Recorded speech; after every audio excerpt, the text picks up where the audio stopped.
Yo, what's good, y'all? It's your boy AJ and Rage. Make sure you guys hit that like button, subscribe, hit that notification bell so you don't miss any breaking news, man. So we're back again. We're getting closer and closer to the draft.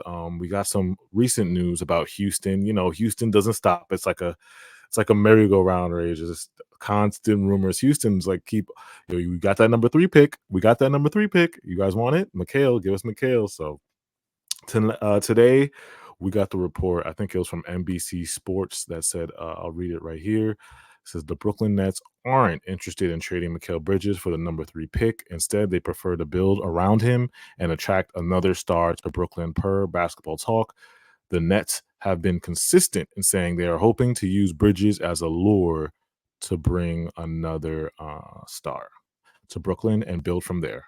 They're not trading him for the number three pick in this draft. Nice try, though, Houston.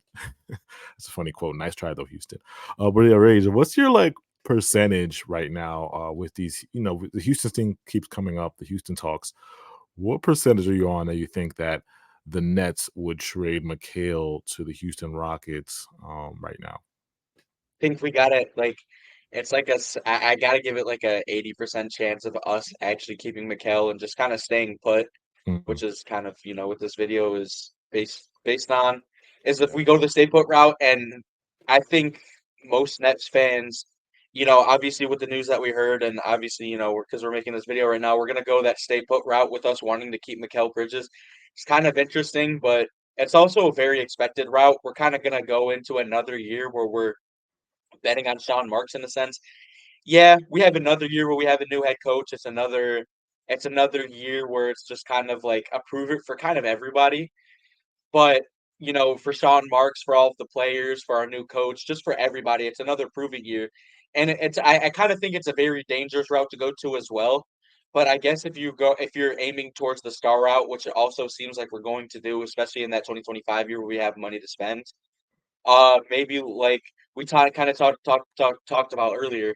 Sorry for that, but what we talked about earlier was that Donovan Mitchell could end up getting traded to a different team, and he could be in a situation where he isn't, happy, and he kind Mm. of pulls a James Harden, and we end up just getting him anyways on his deal, where his contract just kind of goes up, and we get him in free agency at the cost of essentially nothing, Yeah. and we're just paying him.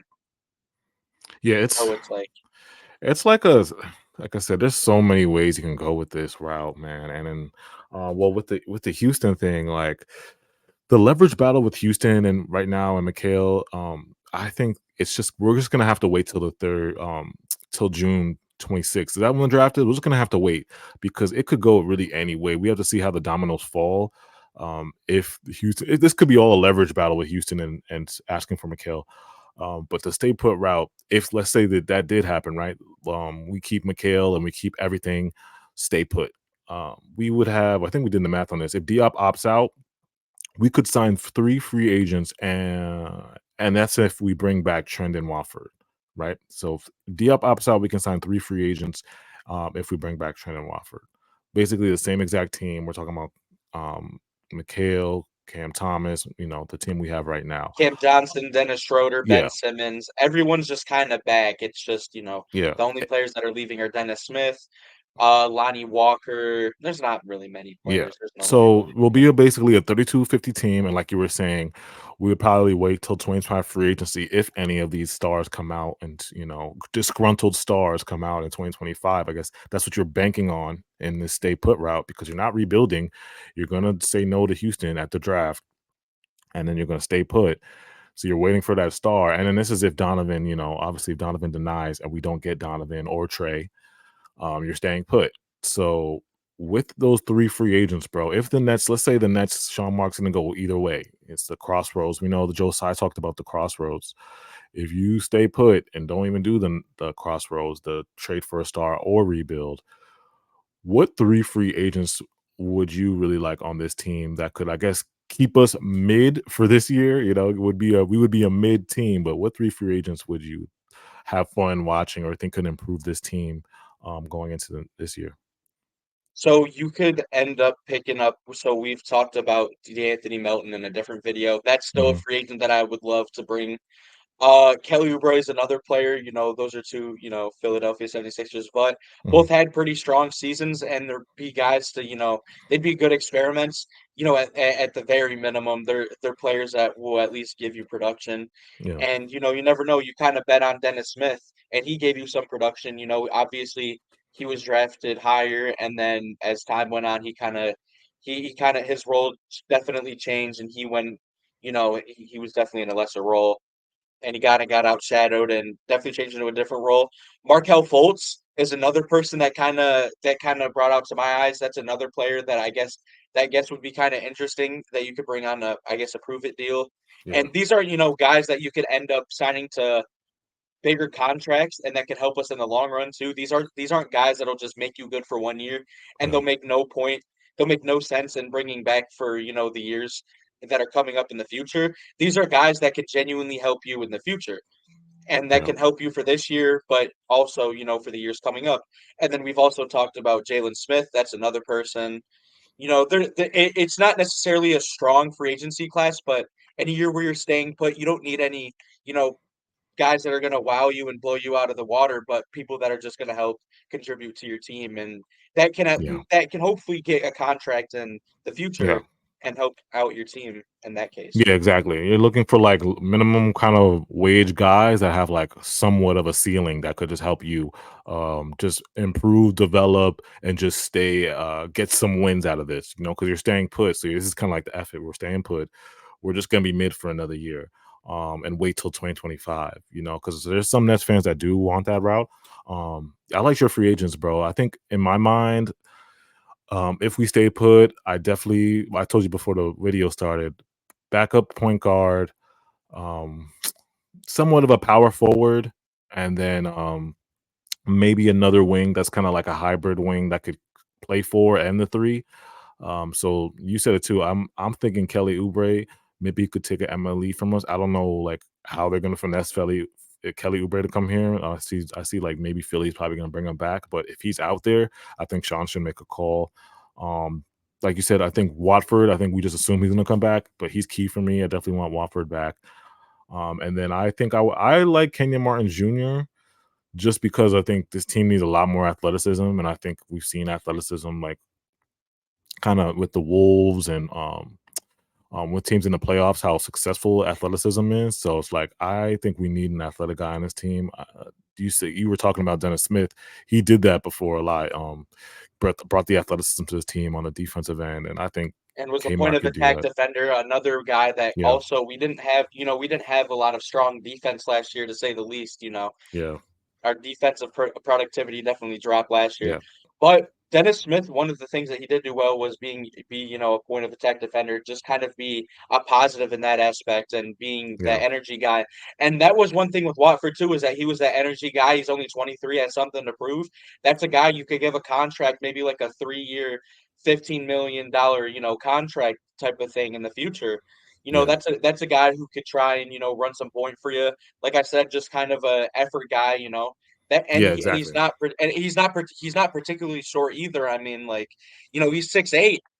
That Oh that yeah, yeah. that He's a that great piece of that young there's some core. he has Like some upside too, like yeah, that, you and add you them have to him the on young core that unrestricted. we have. I think you just keep building your young core because you're waiting for the star, right? So you just have to keep building and developing your young core for the star, if that is the plan, if with the stay put plan. Um, and then you're thinking about one last guy I want to talk about in free agency because we think about the Nets need a backup power forward or a starting power forward. Kyle Anderson did come up on this list. Now, Kyle Anderson is not really a floor spacer, but he does a lot. He has size. He's a really good defender. He can block. And he's someone has a weird set. His 3-point shot's so ugly, but sometimes it goes in. But what do you feel about Kyle Anderson? Because I know Nets fans, we know Noah Clowney is going to be the power forward also, but we're going to need, I guess, a vet too, maybe for a power forward or just like a big, strong guy to defend centers at times. So what do you think about Kyle, bro? Because a lot of Nets fans, I mean, he's from New York, New Jersey. There's a reason I think we could steal Kyle Anderson from the Wolves. I mean, he's from this area, so if we really wanted to go get him, we could. But I feel like he's what is he, another form of Trendon? Watford kind of? What do you think about Kyle Anderson, bro? I don't know. I kind of like that opportunity, just kind of being able to have that another guy off the bench. Because, like, you still have Dorian Finney-Smith, but who knows? Like, in a stay put scenario, obviously he's another expiring contract. At least I think, right? Dorian an He expires expiring in contract, or is it the year 2026. after that? Okay, so we still Yeah. have him for another year, but we're Mhm, still kind of on the we don't know. A lot of fans kind of want him dealt. mhm. That's a guy who's been kind of brought up in a lot of trades, but who knows? Maybe in a stay put scenario when you're trying to win in 2025, you keep Dorian because you have him for that extra year. Yeah. Uh, I guess and then with Kyle Anderson too, it's like you get some added defense, which you still need because off of what we saw last year, and it's just kind of been a trend, but especially this past year, we were able to see the defense just kind of take a hit, and Mikal Bridges, Cam Johnson, just everyone collectively just kind of didn't look that great defensively. We had a few pieces, but like I said, just collectively not too good. Yeah. Kyle Anderson can definitely help that, and it's not like he's like a horrible shooter either. Like I said, it's kind of weird with how he is offensively. Yeah. Has a very obviously slow shot and isn't that quick, but he's definitely playable, and obviously, with you just having a team, you can obviously just put him in times where he's actually going to contribute, and if it's a mismatch, okay, well then just take someone out and put someone else in. Yeah. That's why you have like a full team, but And just as being a free from agent, here, that's it he's could able to bring the help best. us. Yeah, exactly. Bring from here, it can bring the best out of him too. So I think like it could be a viable option if you want to. Like I said, if you guys talk about a big power or a big four or a big kind of guy that can guard multiple like centers, I think you definitely could put Kyle on that. It would add to like you said DFS because sometimes we put DFS at that five to guard bigger guys or at that four to guard bigger guys. So it's another player you could use. But yeah, this stay put route, bro, it's so confusing. I mean, it's like it's tough because it's like you don't want to see the team as a Nets fan. You don't want to see the team be mid again, and you don't want to see it go us go 32-50 again. With we don't have our own picks. We're just gonna have to wait for. I mean, we have the Suns pick, but it's like that might be a low first because the Suns might be good. Unpredictable. Yeah, Unpredictable. Everything with these other teams is so unpredictable, and that's kinda, yeah, obviously the unfortunate part about you not having your own picks, is yeah, that you can't determine your own future. You kinda have to rely on Phoenix to do that in a yeah, year, and that's also kinda difficult because as long as they keep Kevin Durant, Booker, and, yeah. Bradley Beal, they'll Beal, be they're gonna be fine. good. Yeah, They're not gonna have some particularly high pick. Unless, obviously something goes wrong, but to bank on that is definitely, kinda that's definitely not the right way to go about it, in my opinion, but in terms of just everything else, it's like if you go to the stay put route, you're just kind of banking on like yeah, another year of waiting and just hoping things can go right.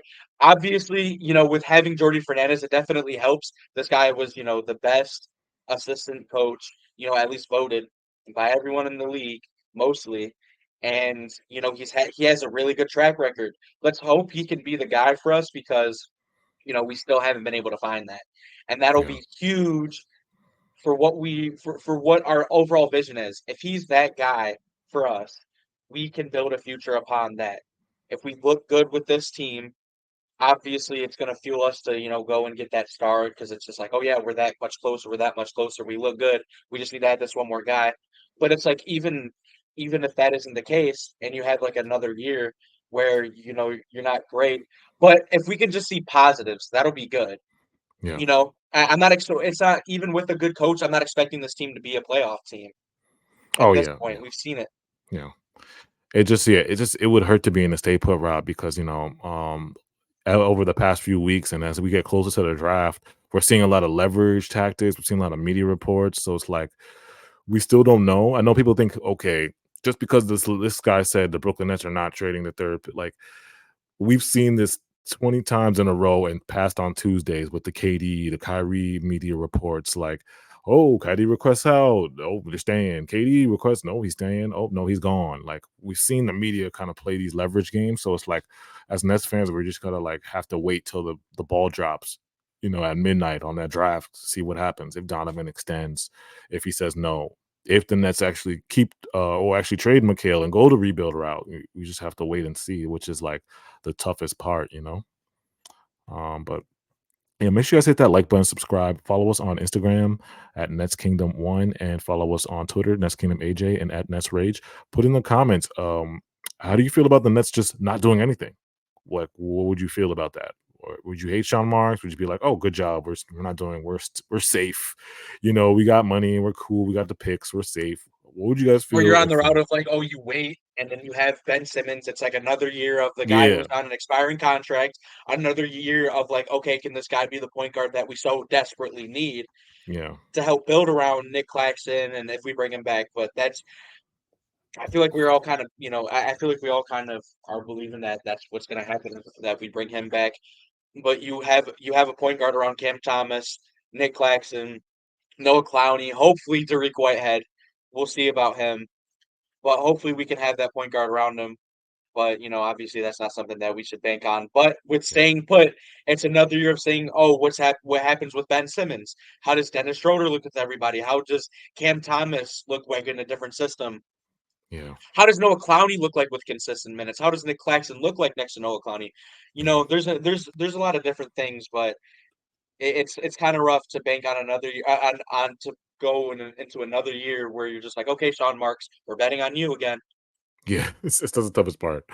All right, y'all. Well, appreciate you guys so much, man. We'll be back with more videos, more content. We'll see what happens in the next few days. We're getting close to the finals, close to the draft. Everything's gonna fall into place soon. So just buckle up. We'll be ready. Appreciate you guys so much.